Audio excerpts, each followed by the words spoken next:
پیارے دوستوں، آج ہم آپ کو ایک ایسی لڑکی کا واقعہ بتانے والے ہیں جو مسلمان نہیں تھی، لیکن وہ اپنے ہر کام بسم اللہ الرحمن الرحیم پڑھ کر کیا کرتی تھی، اور پھر بسم اللہ الرحمن الرحیم کی برکت سے اس کی جان بچ گئی۔ پورا واقعہ سن کر آپ کا دل خوش ہو جائے گا۔ آپ اس ویڈیو کو لائک ضرور کریں۔ تو چلیے شروع کرتے ہیں۔ یہ واقعہ کچھ اس طرح سے پیش آیا کہ پہلے کے وقت میں ایران میں ایک غیر مسلم لڑکی رہتی تھی۔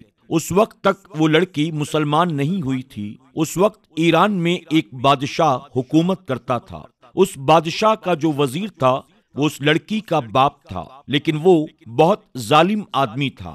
اب اس لڑکی کا دل اس طرح سے بدلا کہ ایک بار ایک بزرگ محفل میں بیان کر رہے تھے۔ اس بیان میں وہ بسم اللہ شریف کے فضائل بیان کر رہے تھے۔ وہ کہہ رہے تھے کہ جو بھی اہم کام کرو بسم اللہ الرحمن الرحیم کے ساتھ شروع کیا کرو۔ اگر وہ کام بسم اللہ سے شروع نہیں ہوتا تو وہ ادھورا اور نامکمل رہ جاتا ہے۔ اور ساتھ ہی ساتھ انہوں نے یہ بھی کہا کہ ہر نیک اور جائز کام بسم اللہ پڑھ کر شروع کرنا چاہیے۔ وہ بزرگ بیان کر رہے تھے کہ ایک شخص نے بسم اللہ الرحمن الرحیم کو بہت ہی اچھے انداز میں دل کی گہرائی سے اور سچی نیت کے ساتھ بڑی خوبی کے ساتھ پڑھا تو اللہ نے اس کی بخشش فرما دی۔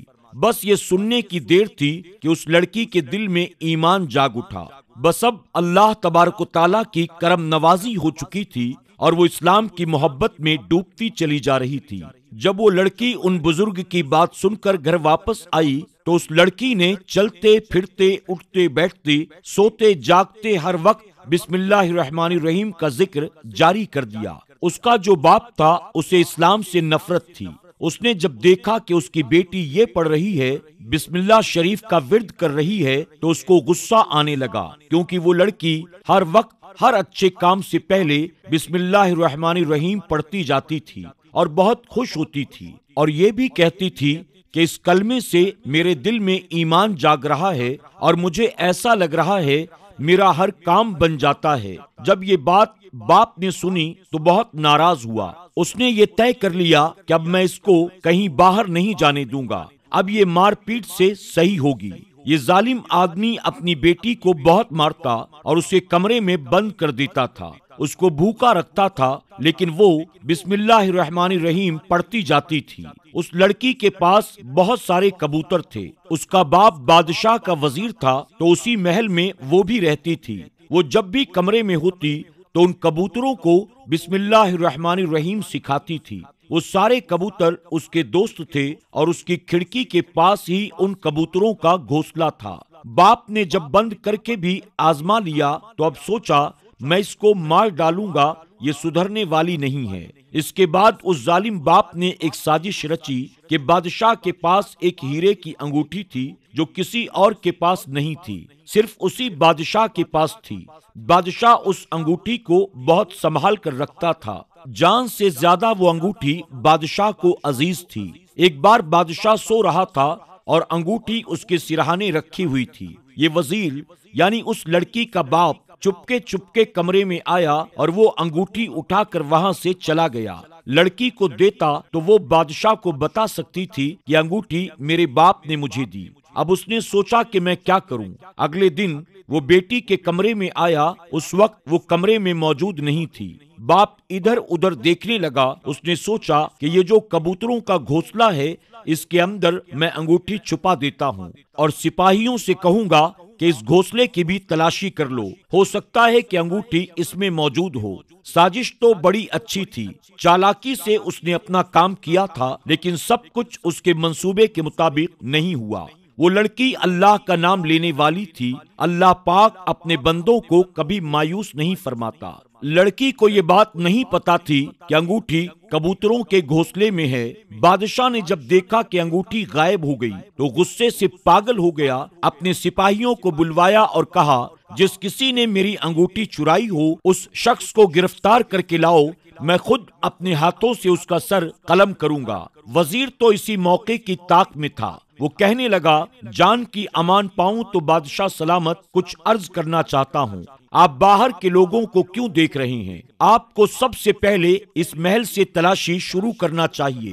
بادشاہ کہنے لگا، کیا تمہیں کسی پر شک ہے؟ تو وزیر نے کہا، نہیں شک تو نہیں، لیکن اصول کی بات تو یہی ہے، پہلے ہمیں اپنے محل ہی میں ڈھونڈنا چاہیے، کیونکہ اکثر لوگ محل کے ہی غدار ہوتے ہیں۔ بادشاہ نے کہا، بات تو تم نے ٹھیک کہی ہے، چلو پھر محل سے ہی تلاشی لینا شروع کرتے ہیں۔ محل کی تلاشی شروع کر دی گئی۔ جب سپاہی وزیر کی بیٹی کے کمرے میں پہنچے تو انگوٹھی نہیں ملی۔ وزیر نے کہا، اس گھونسلے میں بھی دیکھو، لیکن انہیں کہیں بھی انگوٹھی نہیں ملی۔ سپاہی تو سوچ بھی نہیں سکتے تھے کہ ایک باپ اپنی بیٹی کا اتنا بڑا دشمن کیسے ہو سکتا ہے کہ بادشاہ کے ذریعے اس کو قتل کروانا چاہتا ہے۔ سپاہیوں نے جب گھونسلے کی تلاشی لی، انگوٹھی موجود نہیں تھی۔ اس کے بعد سپاہی اس وزیر کے کمرے میں پہنچے تو کیا دیکھتے ہیں کہ تکیے کے اوپر وہ انگوٹھی رکھی ہوئی تھی۔ سپاہیوں نے فوراً اس وزیر کو یعنی اس ظالم باپ کو گرفتار کر لیا اور بادشاہ کے سامنے لا کر کھڑا کر دیا۔ بادشاہ نے غصے میں کہا، تو چور ہے، تو اتنے دنوں سے غداری کر رہا تھا، اب میں تجھے ہرگز معاف نہیں کروں گا۔ بادشاہ نے اپنی تلوار اٹھائی اور ایک جھٹکے میں اس کا سر اس کے جسم سے جدا کر دیا۔ تمام درباری دیکھ رہے تھے، یہاں تک کہ وہ لڑکی بھی دیکھ رہی تھی۔ یہ منظر دیکھ کر وہ لڑکی زاروں قطار رونے لگی۔ اس کو تو پتہ ہی نہیں تھا کہ اس کا باپ اس کا کتنا بڑا دشمن تھا۔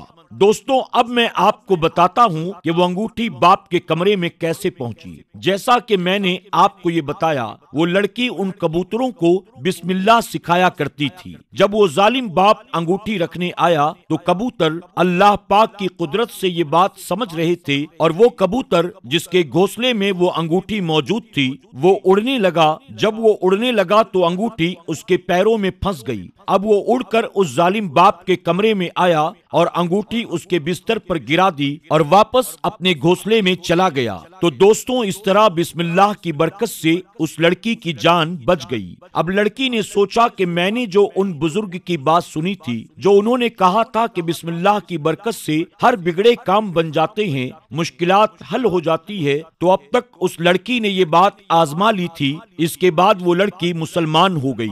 سبحان اللہ!